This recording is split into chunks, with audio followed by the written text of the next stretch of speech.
Endilikda TBC bankning salom kartasiga buyurtma berganingiz uchun 50 ming so'm bonus emas, 150 ming so'm bonus olasiz. Xullas, o'rtoqlar, TBC bankning salom kartasiga buyurtma berish hamda 50 ming so'm bonus olish haqidagi videomizni ko'pchilik ko'rdi, ko'pchilik kartaga buyurtma berdi, kartani oldi. Endi esa bitta savol o'rtada turibdi. Ya'ni o'sha videoda aytilgan bonuslarni qanday qilib olamiz?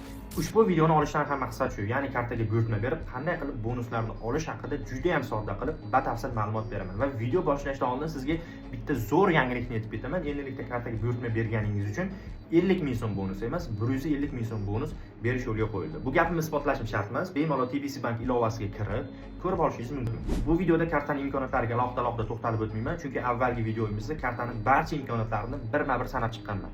Agar ko'rmagan bo'lsangiz, bemalol profilga kirib ko'rib olishingiz mumkin. Xullas, bonusga qaytamiz. Kartaga buyurtma berib, o'sha 150 ming so'm bonusni olish uchun nima qilish kerak? Bonusni olish uchun birinchi navbatda men bergan promokod orqali kartaga buyurtma berishingiz kerak, hamda kartani qo'lingizga olishingiz kerak. Karta mutlaqo O'zbekistonning barcha hududiga bepul yetkazib beriladi. Kartani olganingizdan so'ng esa birinchi 3 oy ichida 500 ming hamda undan yuqori bo'lgan to'lovlarni amalga oshirishingiz kerak. Ya'ni xaridlar qilishingiz kerak. Misol uchun korzinkaga kirasizmi, do'konga kirasizmi, onlayn xaridlar qilasizmi, umuman olganda kartani aktivlashganini bank bilishi kerak. Va shu 3 oy ichida amalga oshirgan to'lovlaringiz uchun bank sizga 150 ming so'm bonusini tashlab beradi. Faqat bir narsani unutmang, kartadan foydalanishdan bir kun oldin ilovaga kirib chiqing. Ya'ni bank rostdan ham sizni bu kartadan va ilovadan foydalanayotganingizni bilsin. Avvalgi videomizda avtobot yaxshi ishlamaganligi sababli ko'pchilik promokod ola olmadi.